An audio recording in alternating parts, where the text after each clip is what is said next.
Oh, she did she? So what's the news? And about time and all. Thanks, Al. Thanks for ringing. Who was that? No breakdown call, I hope. No, Alf. Was he want this time of morning? The man rang late last night. She's coming back today. Oh, great, eh? But is they chuffed, eh? Didn't sound it. Because I just never know where I am with you these For days. God's sake, Rita, you're making a mountain out of a molehill. No, it's right. You're always up to summit. When I lent you that money, you told me it was to buy a partnership with Dave Craig, listen. didn't you? And what did you do with it? You bought yourself a fancy car. We've been through all this. There was a damn good reason why I needed that car. And now all of a sudden we find out, are you most definitely not partners with Dave Craig? You're actually stealing jobs off him from under his nose. I'll tell you something. It's a damn good job I didn't go in with Dave Craig, because that would have been throwing your 6,000 quid down the drain. He's absolutely hopeless when it comes to business. He's got no idea. That's not what you were saying last week. Last week you were saying what a marvellous chance it was for you to go halves with him. Yes, well, you can learn a lot in a week, can't you? Most certainly can. Because I've learned a lot about you. And the one thing I've learned is you never tell a straight tale. I never know what you're planning to do next. That's because I don't know myself half the time. Come on, Rita, look. If an opportunity suddenly comes up, there just isn't time for me to come home and talk to you about it. I've got to make a decision there and then.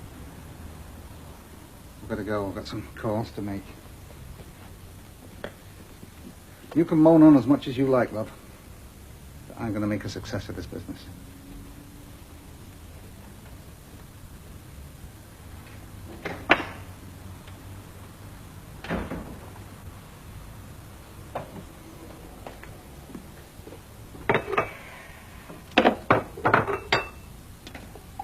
Morning. Morning, love. You know, I mean, he's only trying to make something of himself. That's all he wants.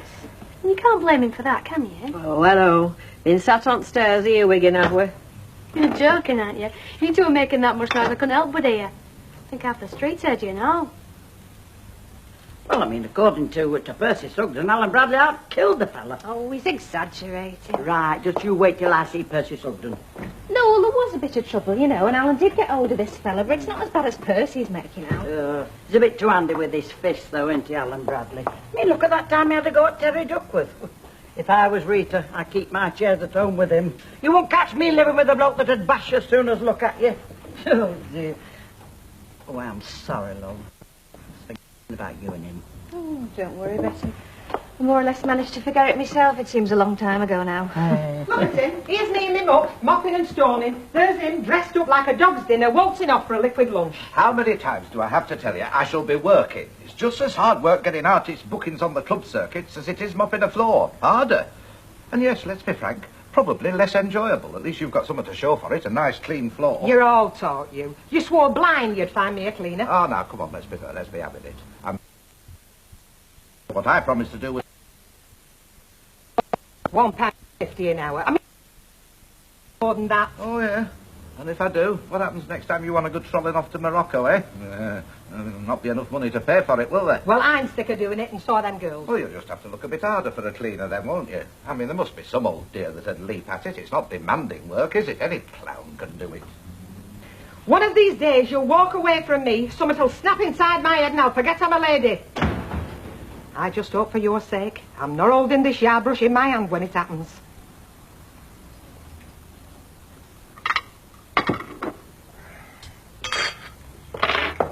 Oh, blast. Me, Brian. Come in, lad. Just called round to the shop.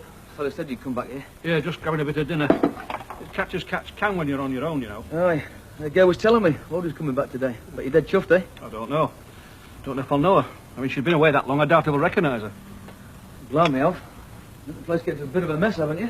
What do you expect? I've got the shop to run, you know. Yeah, I know, but Audrey will go mad if she sees the state of this place. Don't you think you better get cleaned up a bit? Beg of that for a row of shoulders. Look, I want her to know what I go through. I've got the shop to run. I come back here and do all this, and I'm not being well, you know. If she don't like what she sees, that's her hard luck. Oh, well, please yourself. Anyway, just calling to tell you that girl's tied up with a calf and she can't go with you to the airport to meet Audrey. Well, I'm busy as well, you know. I've got a delivery of wines and spirits to check this morning. That's something that Audrey doesn't realise. The shop does not look after itself. You can't just walk away. But you are going to meet her, though, aren't you? I don't know. Might do. Then again, I might not. Depends if I've got time. Depends if I feel like it. Usual, is it? Yes, please, love. Go on then, grab a seat. Hello, Bran. Bran, drink. No, I've just got this one in. Want to go with Mum, though. Half a lager, please, love, and tonic water for me. I've got some news for you. Audrey's on her way back from Canada. Oh, yes. Well, I suppose I'm the last one to get to know what's going on round here, as Skip usual. over, Mum. We only just heard this morning. You want anything in that tonic water? Nah, I'll take it neat. What do you want, these ostentatious teetotallers all of a sudden? Tito, give over. I like a drink, me. I can vouch for that. Only when I'm driving, which is what I do for a living, don't forget. I reckon it's a mugs game. You calling me a mug, sunshine? But I'm not calling you anything. You started this conversation by making remarks about what I was drinking, which is what I want to drink and nobody else's business. That'll be the day when people start minding their own business round here. Someone was minding my business when they set the old bill on me, weren't they? I was fit to drive that night, one of the safest drivers on the road. Record as good as anyone's. Yeah, well, maybe you've been lucky all your life.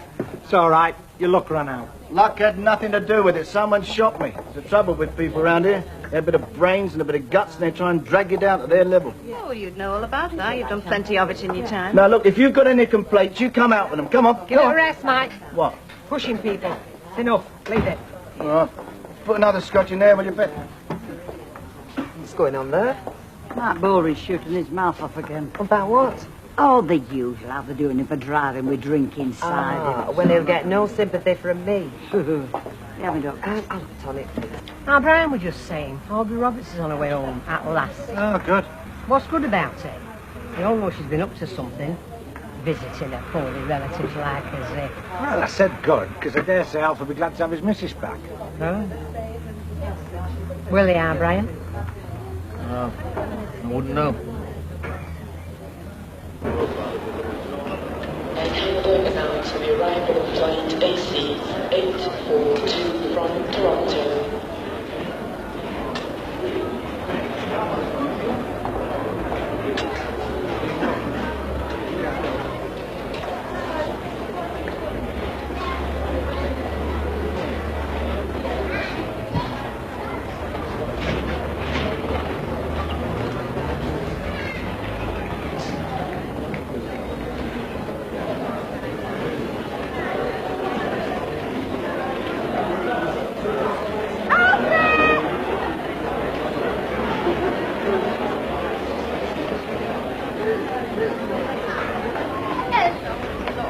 Oh, you're back. Do you miss me then? It was a flaming mist. I could have done with you back ages ago. Give me a... Oh, all right then.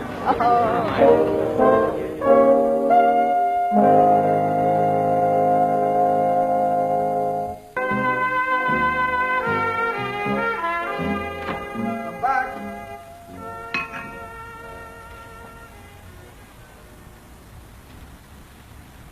I throw my hat in a bad one. Anyway, what are these? Well, I hope you don't think a bunch of flowers is going to change the way I feel about the strokes you've been pulling lately. No. Just thought they might remind you how I feel about you, that's all. Well, I feel damned angry about what you've been doing. And a few flowers and a bit of flannel ain't going to change that. Well, I tried. Alan! Don't you know why I'm angry? You're making it impossible for me to trust you. Okay. I was out of order, love. I kept you in the dark about what I was doing. But shall I tell you why? Because if I'd told you what I was going to do, you'd have been against it, wouldn't you? Come on, be honest. You would, wouldn't you? Yes, all right, I would. And you'd have been wrong, love. Because I am onto a good thing. Do you know, this morning alone, I got 2 new orders. Full alarm systems. A shop and a private house. Now, I couldn't have done that without the car. You know, you moan on about me not confiding in you. But I think I'm entitled to moan at you about you not having faith in me. Hey, I want to have faith in you. Okay. Well, you prove it to me. You show me you've got faith. You support me, right? And I'll be straight with you. I'll give you all the support you need, Alan. Just don't keep me in the dark, that's all. You're sulking, aren't you? Because you think I've forgotten you. I'm thinking you must have spent a heck of a lot of money on this lot. Oh, give over. You don't go to Canada every day of the week, do you? You never guess where I got you, though. Not in a million years. Look, I don't want no presents. I just want you to stop frittering away my money. Now, stop wittering. Close your eyes and put your Oh. hands out. Come on.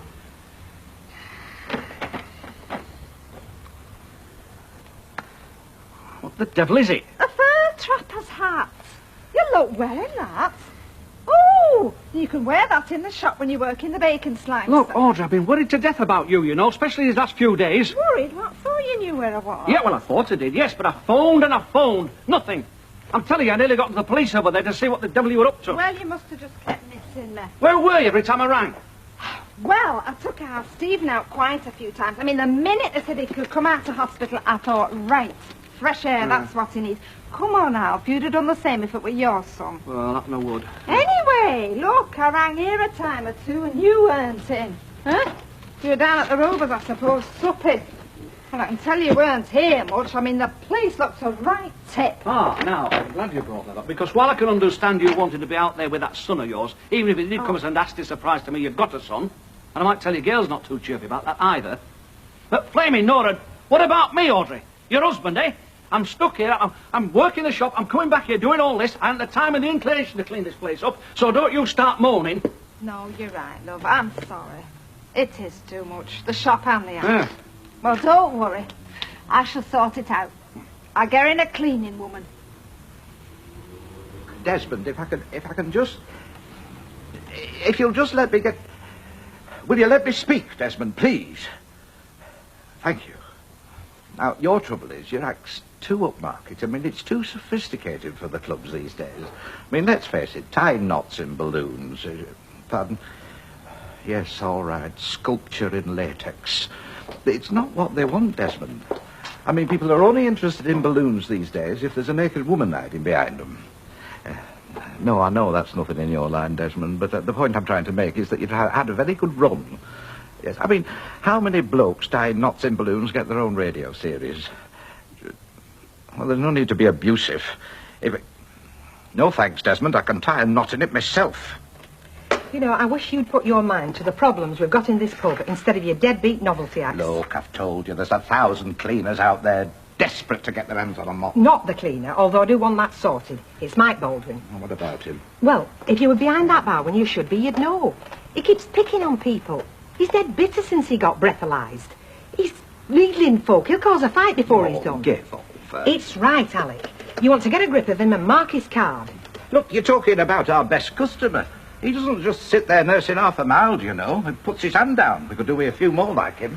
Well, I might have known you'd see it that way. The only way to see it, isn't it?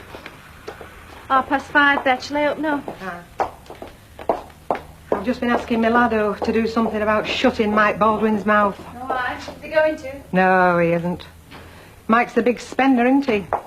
And like it says in the song, love, it's the rich what get the pleasure, the poor what get the blame.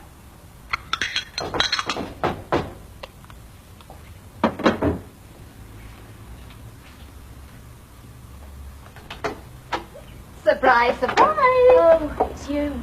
Well, that's not much of a greeting for someone who has just flown across the Atlantic. It's the best you're going to get. Where is everyone? You're on your own. Brian's working late. Kids are in bed. Oh, go and get them up. I've got these wonderful presents for them. No, you can have them tomorrow. Alf did warn me, actually, that I wasn't exactly flavour of the month around here. Gail, love, I'm sorry if I upset you. If you upset me, put yourself in my shoes for a bit. I mean, out of the blue, I get a phone call. You're at the airport, you're going off to Canada, and Alf will tell me what it's all about. So I ask Alf, and he says your mother's gone to look after your brother. Bingo. That's how I learn I've got a brother. Love, I'm sorry. I mean, I'm very sorry. I mean, what else can I say? Everything. I want to know the lot. Starting with why you never told me I had a brother. Love, I was 16 when I had Stephen. I mean, in them days you certainly didn't brag about being an unmarried mother. You could have told me. Yeah. I nearly did once or twice. I wanted to. Then why didn't you? By the time you was old enough to understand that I was afraid to. Yes, afraid. Gail, look, you had to grow up without a dad, didn't you? Huh? I mean, I thought if I was to tell you that, well, you weren't my only mistake, well, you might get the idea that I didn't want you to think I were a slag. Oh, man. I wish you had told me. I wouldn't have blamed you. I wouldn't have thought you were a slag. Wouldn't you? Everyone else did. Thanks for well, Rita. What are you having? Oh, I'll have a vodka and tonic, Al, thank you. Is Alan not with you? No, he's gone to Winslow, selling burglar alarms. Oh, gone where the money is, eh? Anyway, I heard you got your wife back today. Yes, I did. She's round at girls now. You know, present for the kiddies. She'll be in later, like. I thought you'd been having a quiet night in, you and Audrey. Second honeymoon, you know, eh? No, keep the change. Do you want to sit down somewhere, though? Hey, I wouldn't mind. Been on my feet all day. Your missus got back in all right, Al? Yes, Ah, good. I won't ask me in case they think I'm being nosy. Al, I don't have to worry me, you see, not having that sort of reputation. All right, let's have a drink. Gloria? Yes, sir. Half a lager and a pint of bitter luck, please. Oh, evening, Mrs. Bowen. I was talking to you as if you didn't know. Oh, it's all right, Mr. Bowen. I only said good evening. What's good about it? It's a large scotch with your vest. Sit down somewhere. You need to listen to manners. Look, will you leave it, John? I have to work with it. Look, you might have to keep on that side of him, but I don't. Cheers. Anyway, got your wife back, which is what you wanted. Oh, You don't sound so sure. well, she's got quite a past, you know, as Audrey, you know. I don't know a lot about it. I keep wondering what she's going to drop on me next. Because I was just 16, so I couldn't keep him. God, I wanted to. Then everybody said that would have been worse than what I'd done already by getting pregnant and having him. So you had him adopted? No, not exactly. There were this very nice couple that lived near us, Mr. and Mrs. Reed. She couldn't have children. Well, she'd lost one, I think. Anyway, my dad came home this day and said they wanted to take Stephen. I mean, they was willing to have him. So that was that. You gave your baby away? Well, of course, everyone said that was the right thing to do. I mean, what could I give him? But I'm telling you, a few years later, when I found out I was having you, I knew I wasn't going to give you away. I knew even if we starved in the gutter, I wasn't going to get rid of you. I know. I know. I've always loved you, you know. I know I've been such a rotten mother, but I have loved you. I know. Of course, when my dad came and found that I was expecting another baby, well, he hit the roof. Threw me out the house, of course. Not that I blame him. I mean, come on. There I was. 2 kids and not a father to show for either of them. I mean, 2. I was a right trollop. So, that's why you never met your granddad. Not that you missed much. I wish I'd have known my brother, though. Or at least seen him. You have. We used to go to this house sometimes, up on Richmond Road, you know, by the park. And the people there you used to call Uncle Malcolm and Auntie Joyce. Yeah, I do remember. They had a little lad about 3 years older than me. Used to let me ride his tricycle. That were you both. I remember I used to follow him about the garden, everywhere he went. Anyway, they decided to emigrate, the Reeds. So they thought they'd do better in Canada. You and me went to see them off on the train to Liverpool to catch the boat. I remember that. I remember you crying. Yeah. Well, now you know why. Put large scotch in there, will you bet? You're mashing it down tonight, aren't you, Mike? I hope you're not in the car. Is that any of your business? I was asking you as a friend. Excuse me, but I couldn't help hearing the good lady's remarks about the motor car. Now, correct me if I'm wrong, but I understood you were barred from driving. I will correct you, and you are wrong. Until or when a court of law takes my licence away, I see no reason why I shouldn't drive. But there's always one good reason why you shouldn't drive, and that's because you've had too much to drink. Who asked you to stick your oar in? It's a public house. Seemed like a public conversation. It's not even a private conversation, because I don't want to talk to this bloke. He's a busybody, with his nose in other people's business. In fact, it wouldn't surprise me if it wasn't you who set the old bill on me the other night. As a matter of fact, it wasn't, but if it had been, I wouldn't have concealed it from you, because in my opinion, anybody that drives when they're drunk, they shouldn't just have their licences taken off them, they should be locked up. Same here. Go and get Sally. Tell him it's starting to get nasty. Your case comes up on Wednesday, doesn't it? Well, after that, you might not be so keen on drivers who drink, because you'll be a pedestrian like me. They haven't taken my licence away yet. No, but they will do. A man is innocent until proven guilty, and my solicitor seems to think I stand a very good chance. How did they work that out, then? You were well over the limit, weren't you? That is not the point. The point is by law that the test they carried out on me was done in a due and proper fashion. And there happens to be a big question mark there. And my solicitor knows his stuff. I have every confidence in him. This is very interesting. It should reach a wider audience. Leave it. No, if you get off, how about doing an interview for the paper, how an admittedly drunk driver feels about getting his licence to kill renewed? Look, don't give me all that sub stuff. I'm one of the safest drivers on the road today. Bet put another large one in there, will you? I think I'll pop into town and have some drinks in some brighter You've got absolutely no conscience. Don't you talk to me about conscience, sunshine. You'd swear black was white and a stack of Bibles if you could harm me. Yeah, well, some of us happen to have kids, and the sooner you're no longer zooming drunkenly around the streets in your flash car, the better we'll like it. That'll do, Ken. You drive the way you do everything else, and you don't give a damn who you knock down if they just happen to get in your way. All right, that's it. Right, come on, let's be having you, Ken. I want you out. Here, come on, landlord, you can't do that. Don't tell me how to run my premises. It's up to me who gets admitted and who gets served. Alec, you're making a big mistake. Come on, Ken. I didn't want to stop in here anyway. Right. Now, do you think you can manage to run the bar while I get back to the accounts? Well, I hope you're pleased with yourself. Me? Well, what did I do? Apart from wind my dear father-in-law up. The funny thing is, though, I'm not driving the car tonight. It's in the garage. Good, eh?